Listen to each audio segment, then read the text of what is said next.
from a Gen Z perspective, parang andun talaga yung theme pa rin ng pagka-Gen Z and at the same time, understandable pa rin siya namin ng generation. Pero at the same time, parang andun pa rin yung heart ng pagiging isang Kathy Grace Sampana na film. Paano siya nag-a-adapt yung branding ng yung films, especially sa romance dramas, sa pagbago ng siguro definitions ng generations on love. Kasi syempre coming from Lizkin, coming from Kathniel, papaano na nasa-sustain or nag-a-adapt yung ganong branding? Hanggang risk Isang ka direct Kathy niya lang film. naaalala Oo niya nga sa'yo. Oo, Walang John Lloyd Bea, walang John Jerry Lloyd Bea, Sara. walang Sam Tony, di ba? Walang Hiro Sandara, Malaking tulong ang mga anak ko. Malaking tulong talaga sila in trying to understand them. Kasi every time I say, hindi ko sila naiintindihan yung mga anak ko. Actually, doon ako nagsisimulang makaintindi. Na parang, okay, eto na sila. And the truth of the matter is, sila na ang bagong audience talaga eh. Ay, hindi na pwedeng i-discount. So, yes, we are very conscious, but hindi ko alam kung paano ko ginagawa. Hindi ko masagot, but you cannot take away my self. Sa Her bawat brand, pelikulang oo. ginagawa ko. Hindi ko nga, I don't know kung brand ko, kasi hindi naman ako naggaganon, pero hindi, syempre at the end of the day, sensibilities ko, nandyan, but this time with respect to the other generations, para wag ma-alienate at sabing, ang luma naman pang edad ko. Actually, siguro, I can speak to that kasi with this movie, na-realize ko, sabi ko, 20 years na pala kami magkatabaho ni Direk Kathy. Kasi, Dalawang dekada. oo. Ang joke ko nga, baka kami ang mag-breakup trip for this movie. Hindi, pero kasi, ang na-notice ko with the 20 years that I worked with her, definitely, mas nararamdaman ko ngayon yung effort to really accommodate new voices. Ganun naman siya even before. Pero nung mas bata rin kami, mas madalas din kami mag-debate at mag-away, tapos may makikisali pang minsan mga artista na John Lloyd na nakikigulo dyan, diba? Parang ganon. Pero this time, parang na-notice ko naman sa kanya, she will listen to your point of view, she will accommodate. But the one thing na I think she really keeps and is important to her, number one is humor. That's so important for her. She keeps saying it na parang yes, magbibigay ako ng drama, abutin natin yan sa dulo, pero kailangan may lightness. So, Joros, yun ang dahilan bakit nandito ka sa pelikulang to. So yun, call talaga yun ni Direk Kathy. Kasi I think yun rin naman ang reason bakit siya nagustuhan ng maraming tao. Kasi yung mga kwento niya, there will always be moments in her love stories where you find yourself laughing at the characters, laughing with the characters, because love tends to do that to you. It can make you look silly, diba? It puts you, diba, parang in this place na parang, lalo na kunyari si Cisco, sabi ko talaga, grabe, tong lalaki to talaga, gagawin niya ba talaga yun? Na idadapa niya yung sarili niya. Pero, sige, ganun niya kamahal, malamang, ganun siya na in love. Pero sige, yan. I think trademark yun ni Direk Kathy. There will always be moments of levity in her films, but always, pupuntahan mo rin lagi kung ano yung totoo sa experiences ng mga taong nagmamahal. Lalo na kasi, yung kunyari, may certain scenes na talagang i-give ko sa kanya yun kasi alam niya. At hindi ko alam, bilang never naman ako nagkaroon ng relationship. So, bibigay ko yun. So, pag sinabi niya ganun, okay, sige.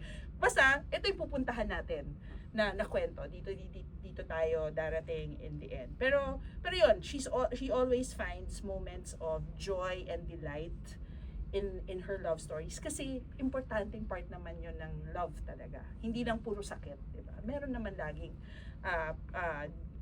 tuwa at saya kasi kung hindi ka rin naman siguro natutuwa, di ba, masaya, hindi ka aabot dun sa drama.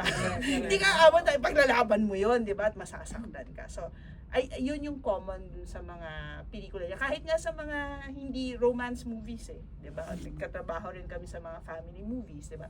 Laging importante kay Direk, may joy and lightness sa pelikula. O, tama ba? O, yun yung brand niya.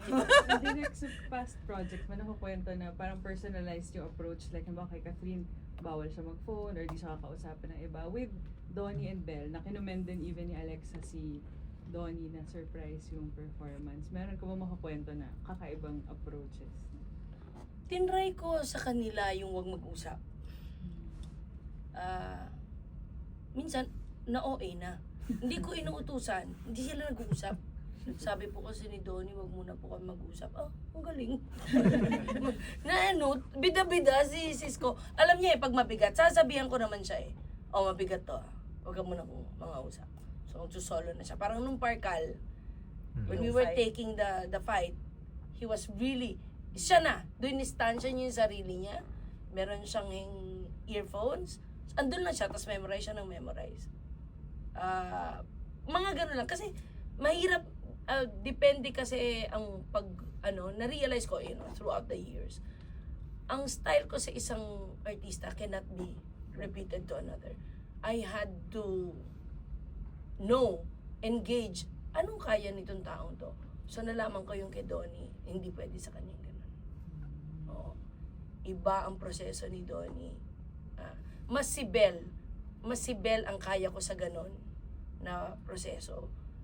Kanya-kanyang pagkatao eh. Daniel, hindi pwede rin yung gano'n. Oo. Parang nakakuha na kayo ng hindi, ng mga dare type. Oo. Hindi kaya ng mga gano'n. Oo. Ang Alden kaya. John Lloyd, siya yung unang-una.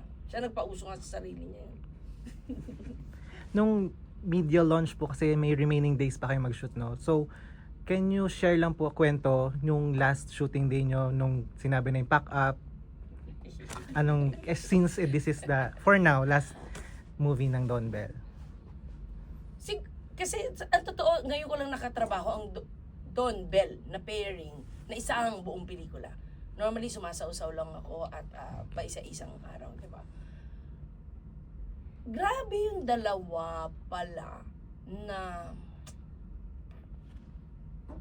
hindi ko alam kung sentimental ang tawag doon or no?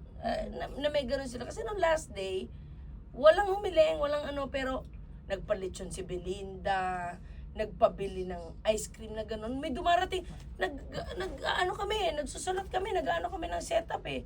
May dumarating na ice cream, yung may tingiling-ling, may fish balls. Pinabili po nung dalawa. So, ang gusto niya, lahat ng boys ko makakain ng gano'n. Tapos yung lechon, 3 yata yung lechon. Dalawa. Na gusto niya lahat. So, may gano'n silang mamahal dun sa, tas alam nilang last day. Kasi Donnie napack up ng maaga. Sabi ko, mas maaga ka. Unahin ko na to para maaga ka. Hindi. Sabi ko kasi para makauwi ka na. Hindi po magstay ako. Nagstay. Hinuli ko tuloy yung sequence na together sila. Ang huling-huling scene na tinake sa buong pelikula, yung Fireworks. New Year. Oo, na So, we literally ended with a bang. Oo, na happy moments. Oo. Yun yung huling-huli talaga. Tapos, may pauso pa siya. Tinuruan pa niya ako yung regarding pack-up na pagsigaw. Siya nanguna eh.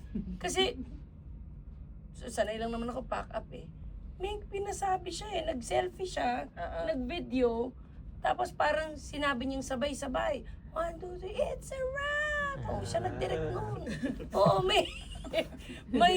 may ganun sila. Very hands-on sa mga ganung bagay. And,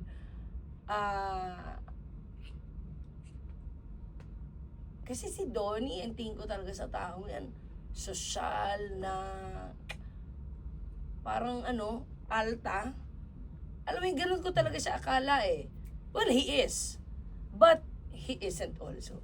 When on the set, wala naman, saka kabady-body niya yung mga tao. So, yun, ganun yung last day, yun.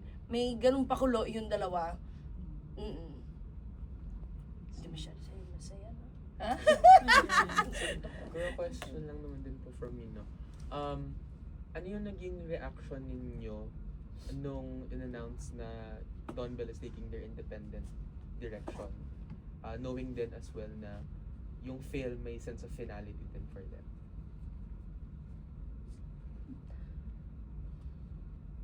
You did not hear this from me. So, patay mo na I lahat. will deny. Charot. Hindi. Ang totoo, Ako bitin pa. How I wish na after nito, may isa pa sila man lang. Parang nabitin ako, parang just when nakagawa tayo together and nakita kong, oh, ako para sa akin, I don't know if you have the same, but nag-level up sa akin yung dalawa. Kaka-level up lang, hiwalay na agad. May gano'n ako parang, sayang naman. Parang pwedeng isa pa, pahirit isa pa, parang gano'n. But of course, I will always respect what they want to do. Who knows? Mamaya, 3 years pa lang, dyan na ulit, diba? Ako po, last question ko lang. As power women, pareho po kayo, would you dim your light for your partner or hypothetical na your partner to shine? I will. She will, I won't. I will. By all means. Wow. Although it's hard to dim your light, You personally, I mean. Well, Knowing you, it's oh, It's not actually, bad. ano yan, problema ko naman yan as a person. Hindi ko na mahirap iwan ang pagiging direktor sa set. Kaya minsan, nadadialogan ako ng asawa ko. Hindi ka na direktor dito, ha? Oo nga pala. Pero ako, oo. Di ba nga pangarap ko lang kasi maging housewife and mother to my children. So, kayang-kaya ko yan. Oo. Hindi ako Cheska. Eto, Hindi. Cheska. Much the same way, parang ganito rin yan. Nung binabalikan ko while writing it, sabi ko, binalikan ko rin kasi ang One More Chance. Because very similar in terms of some themes about how Basha, di ba, was really looking for a way to grow.